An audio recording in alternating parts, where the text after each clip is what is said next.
बिस्मिल्लाहिर्रहमानिर्रहीम। अस्सलाम वालेकुम नाज़रीन। डॉक्टर ज़ाकिर नाइक जब लाहौर आए तो वो सबसे पहले रावी रोड पर जो जमीयत अहले हदीस का मरकज़ है वहाँ पर पहुँचे। वहाँ पर डॉक्टर ज़ाकिर नाइक ने जो अल्फाज कहे वो सोने के पानी के साथ लिखने के हामिल हैं। डॉक्टर ज़ाकिर नाइक ने कहा कि जहाँ तक मैं पाकिस्तानियों को समझता हूँ, जैसा कि मैंने पाकिस्तानियों को देखा इन 10-15 दिनों में, तो मैं ये समझता हूँ कि पाकिस्तान एक दिन आलम इस्लाम को लीड करेगा और इंशाल्लाह पाकिस्तान पूरी दुनिया में इस्लाम को फ़तह करेगा, कश्मीर को फ़तह करेगा, फ़लस्तीन को फ़तह करेगा और इंशाल्लाह इस्लाम गालिब आएगा और पाकिस्तान पूरे आलम इस्लाम को लीड करेगा।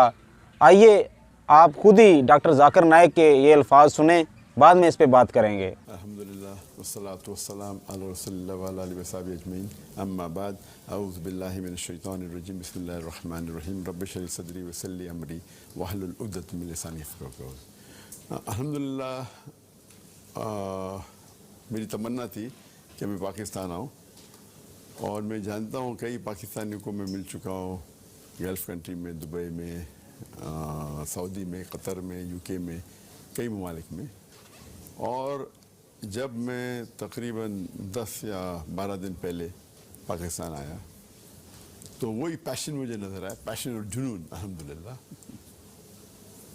लेकिन साथ साथ ये भी नज़र आया कि जो पाकिस्तानी हैं उनको अल्लाह और अल्लाह के रसूल से बहुत मोहब्बत है।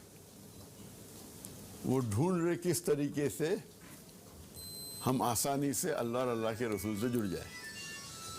तो अल्हम्दुलिल्लाह, और जो इख्तिलाफ है हमारे माशरे में, अगर उसको ज़रा हिकमत से सॉल्व करे तो मुझे लगता है कि काफ़ी फ़र्क हो जाएगा। और कई लोग ने मुझे कहा कि अब इतना लेट क्यों आए, अब 15 साल पहले क्यों नहीं आए। तो मैं कहता था कि आने की तो ख्वाहिश थी, लेकिन हालात ऐसे थे। और अल्हम्दुलिल्लाह मुझे उम्मीद है कि पाकिस्तान जो मुल्क है वो वाहिद मुल्क है जो इस्लाम के नाम पे खुसूसन अलग हुआ, और पाकिस्तान के अलावा कोई भी मुल्क नहीं जो अलग हुआ दीन के नाम पे, इस्लाम के नाम पे। और उम्मीद है कि इंशाअल्लाह अगर इनको सही रहनुमा मिले या सही तरबियत मिले तो इनका जो पैशन है, इनका जो जुनून है, उसे सही तरीके से इस्तेमाल किए तो इंशाअल्लाह पाकिस्तान से उम्मीद है कि पाकिस्तान से जो हमें जो लगता है कि जो हमारे दुश्मन, इस्लाम के दुश्मन जो अटैक कर रहे हैं, और आप देखते हैं चाहे मीडिया पे हो या बाकी जगह, हम मुसलमान इतनी बड़ी तादाद में होने के बावजूद हम पीटे जा रहे हैं।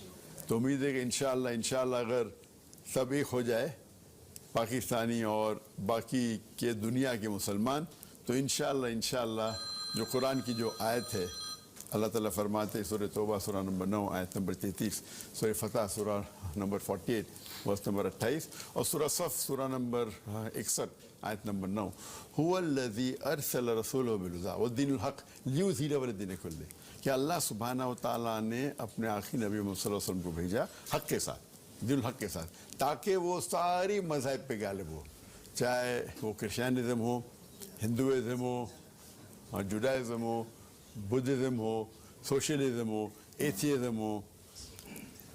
पर अल्लाह ताला दो जगह फरमाते वल्लहु क़लियुल मुश्रिकून, कितना भी मुशरिक चाहे, और एक जगह फरमाते वक़फ़ा बिल्लाहि शहीदा, और अल्लाह काफ़ी है शहादत के लिए। तो इंशाअल्लाह उम्मीद है कि पाकिस्तान इसमें आगे रहे, और उस दिन का इंतज़ार है कि जिस दिन इस्लाम पूरी दुनिया पे गालिब होगा। नाज़रीन, डॉक्टर ज़ाकिर नाइक के अल्फाज क्या थे आपने खुद सुन लिए। तो इंशाल्लाह हमें भी उम्मीद है कि पाकिस्तान को कोई अच्छी क़यादत अगर लीड करे, एक ईमानदार और तक़वे वाली मुजाहिदाना क़यादत मिल जाए, तो पाकिस्तान इंशाल्लाह पूरे आलम इस्लाम को फ़तह करेगा और एक दिन पाकिस्तान पूरी आलम इस्लाम की क़यादत करेगा और क़यादत करते हुए इस्लाम के और पाकिस्तान के झंडे लहराएगा।